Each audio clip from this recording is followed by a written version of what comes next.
Hello and welcome to the How Not to Screw Up Your Kids podcast, the bucket emptying episodes. So, pour yourself a cuppa, find a comfy seat and enjoy the conversation. I'm your host, Dr Maryhan, psychologist and parenting expert. And in this episode, you're not going to want to miss this one. We're talking about whether we should be lying to our children about the Tooth Fairy and Father Christmas, the Easter Bunny, all of the things, all of the tales that we tell our children. So let's just sort of tackle it in a broad perspective. I think children will often get to a certain stage. Remember, I don't focus on age. It's much more about stage, where they will be in the playground at school and people will start to tell them, their friends will start delighting and regaling them with stories that Father Christmas does not exist. There is no such thing as the Tooth Fairy, and the Easter Bunny simply does not exist. So this came as a listener question, but I wanted to sort of expand on it. And I think my view is, if we just answer it as a straightforward question, if your child comes to you and asks you whether the Tooth Fairy is real, the Easter Bunny is real, or Father Christmas is real, so they've asked you a direct question, it is my wholehearted belief that you need to answer truthfully.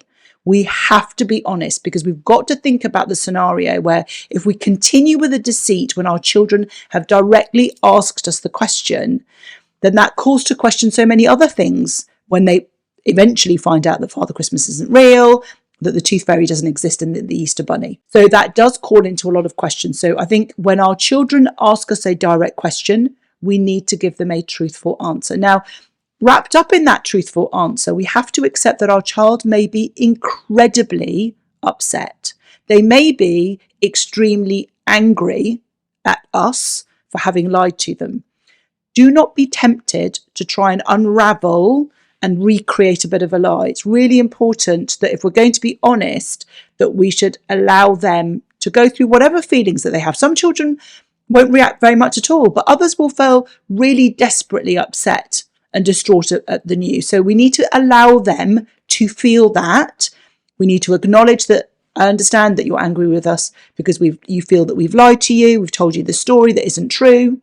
So I think that that's an important thing to remember. I also think it's important to remember that when we talk about, particularly when it comes to Father Christmas, whilst Father Christmas himself doesn't exist, the spirit of generosity and kindness, gifts to others, is part of what Christmas embodies. So whilst there isn't a real Father Christmas that comes down the chimney and delivers presents, there is a spirit of that generosity that we keep going with and we talk about, that we almost is represented through that notion of Father Christmas. Do not see that as that you're sort of slightly puffing up the lie. It is just simply stating there is no real Father Christmas, but there is a spirit around that process of generosity and kindness to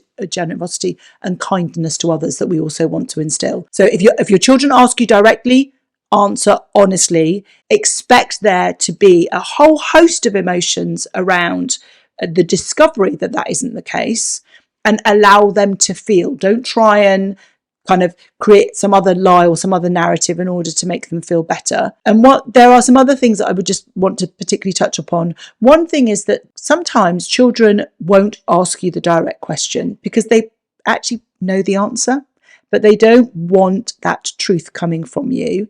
And I think in those situations, still living within that spirit of it is absolutely fine. I've heard many stories of 11, 12, 13-year-olds acting in accordance with belief when it's very clear that they, at that stage of development, they're unlikely to truly believe, but they don't want to let go of what that brings with it. Because what we have to remember, and this is one of the main reasons why the Tooth Fairy, the Easter Bunny and Father Christmas work so well with children, is that our children at a young age are very much wrapped in a creative, imaginative world. And so the Easter Bunny being something that hops around and delivers Easter eggs, and Father Christmas coming down the chimney and we leave things out for them, and the Tooth Fairy and the rituals and the ceremony that we have in terms of putting the tooth underneath the pillow are part of this wonderful imagination that they have and creativity that comes with it, and the stories that they tell around that. And so that's why it becomes such a really big part of children's lives and a big part of the kind of the narrative that they tell themselves,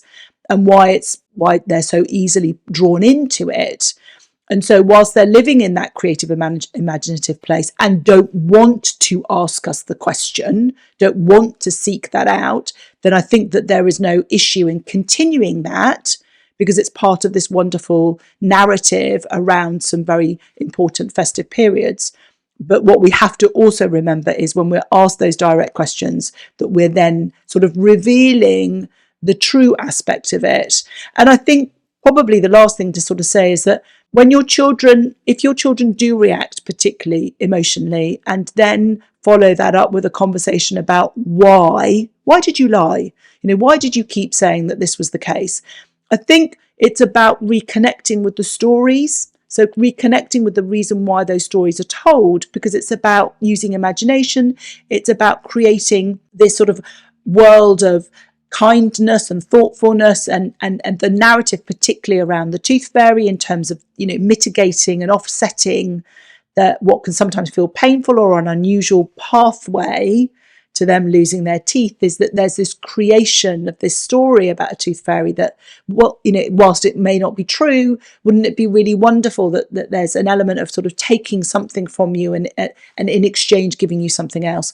So there's no reason when they do find out and they're really angry with us and things have calmed, not in that big moment of emotion, because obviously they're thinking with their emotional brain, not their logical brain, and we want to have that conversation afterwards. But if they are angry with us and really like, why have you continued to lie, then we can have that conversation around why these stories are created, why parents traditionally do these things, and how that particularly plays out. I think that's a really important thing. But obviously, when our children ask us outright, we've been truthful. So the only time that the anger will come in is why we've lied and created the narrative in the first place. I hope you found that useful. As ever, if you found this episode and the other episodes that I share helpful, informative, and make your life as a parent just that little bit easier, then I would be so grateful. It really literally takes only a few moments to rate, review, and leave a little commentary about the podcast. That would be amazing, and I'd be so grateful, so that others can find us and we can spread the love. So until next time.